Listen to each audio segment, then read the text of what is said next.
Canadians do not feel at this point in time that your government has delivered for Canada. How does he sell the message that he can with all of you standing next to him?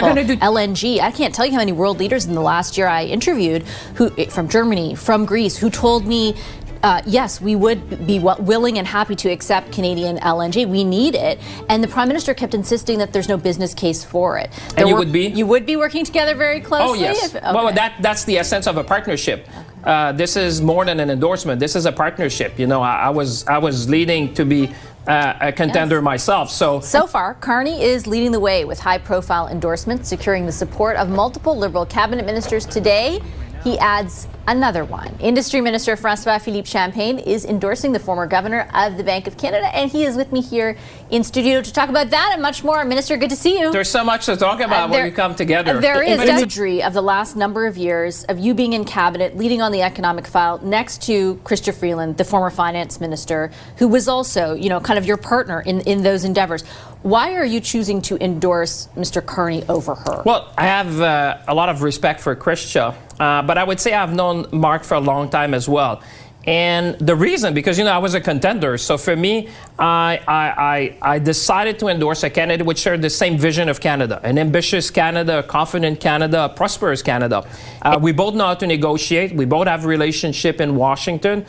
We both know how to rebuild, I would say, the industry in Canada. This is almost like a CDR moment. You know, CDR was the industry minister after the Second World War. It's like a wake-up call, basically, that this new administration is giving to Canada. We need to get our act together. We need to be faster. We need to be more nimble. We need to get things done. And I think Mark and I working together very closely. You'll see that. And you would be? And you would be? You would be working together very closely? Oh, yes. Okay. Well, that's the essence of a partnership. Okay. This is more than an endorsement. This is a partnership. You know, I was leading to be a contender myself. So until just a few days ago, we thought exactly. You might be. And you know what? We had support across the nation, volunteers, Canadians, colleagues, premiers. But now what we need to do is now that we're teaming up together, we're stronger together. That's really what we came out of that, and say how we can fight for Canada. This is unprecedented, I would say, almost in Canadian history. So I think this is the right team at the right time to fight for Canadians and fight for workers. And you've seen it with Amazon. When you stand your ground, things happen. Just on Mr. Carney and the message that he's trying to deliver with the help of yourself, for example.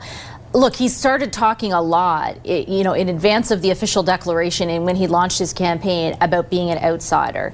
But since then, you know, he's surrounded by people like you and other members of cabinet, much more of the Liberal establishment than any other candidate. How can he pitch to Canadians or even Liberals that he's an agent of change when the people who are responsible for the direction of the government that he is trying to change from are all supporting him? Well, he's bringing a fresh look, and we're going to be complementary. You know, a lot of colleagues have surrounded Mark and saying, you know, we can do better together, and I think that's very powerful. In my case, it's not just the economic side, but I wanted to make sure that we would have a very strong voice for Quebec. You know, for French, I insisted, you remember at the time, that there be a French debate, that the leader would speak both official language of Canada. Are you okay with his French? Oh yeah, I mean, mean, good listen. Enough? Well, listen, he speaks French, and I'm sure over time this is going to improve.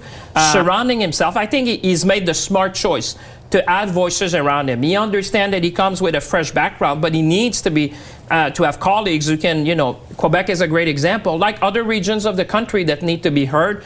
There's a lot of things that you need to learn as you walk into that, but I think we're very complementary. But ultimately, if the point about Justin Trudeau leaving was that Canadians do not feel at this point in time that your government has delivered for Canada, how does he sell the message that he can with all of you standing next to him? Well, we're going to do things differently. Trust me. Why haven't you already? Well, there's things that you can do. There's things that we're going to change. You know, there's a chapter which is closing with Prime Minister Trudeau. This is a new era. This is a new book starting. And I can tell you, we had dinner. We look at how we can do government, how we can improve our processes, how can we be more nimble.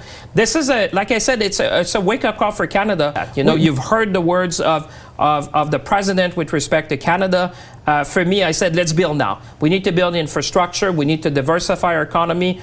We need to stand up for Canada. And I want to ask a little bit about that specifically, and more so when you talk about we have to build better, there should be a wake-up call. I guess my question is two-part, and in particular it concerns what I think we've heard from some premiers, particularly in the West, which is that we are so reliant on the United States because we have not diversified our markets for some of our biggest exports. And a lot of that, they would pin the blame on your government for. So for example, LNG, I can't tell you how many world leaders in the last year I interviewed from Germany, from Greece, who told me, yes, we would be willing and happy to accept Canadian LNG. We need it. And the Prime Minister kept insisting that there's no business case for it. There were pipelines that could have been built to get our oil to other markets, but your government in principle seemed to oppose that idea until TMX. But the world has changed. But has it? Oh, because I think people in Alberta would see feel differently. I was in the Capitol building, and Premier Smith was with me as well when we were in Washington. The world has changed. Hey, the world has changed. So we need to adapt.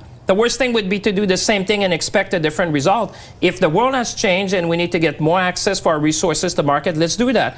And one of the things that I'm reminded... Are you trying to say we didn't need that access 5 years ago, 6 years ago, that's during what I'm Ukraine's saying. war on But Russia? I'm saying there's a new momentum, and I think Canadians feel it. Because, you know, it's something for me and others to wish it. But if all Canadians come together and say, you know what, this is our moment. This is our moment to make sure that, you know, we make ourselves more resilient in the 21st century. It's elbows up. Pax Americana is behind us.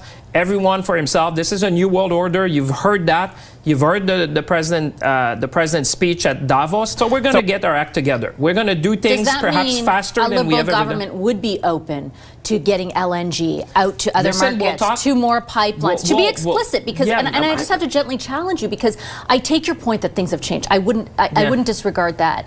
But the impetus or the ask for our products to get elsewhere or to have the ability to do that did exist years ago, and your government chose a different direction at the time. Let's not look at behind. We're looking ahead. This is a new leader. We're not looking behind. Yeah, but you want Canadians to trust you for the future. Canadians, trust me. You'll see when we get in office how quickly we can things. Because now we're aligned. Because Canadians are aligned. I agree with what you said, but I think, you know, as a nation, we might have been complacent about, you know, the easy export. But this is a different world.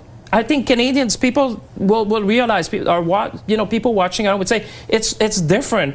I'm going to leave it on that note then. Thank you, Minister. Appreciate it.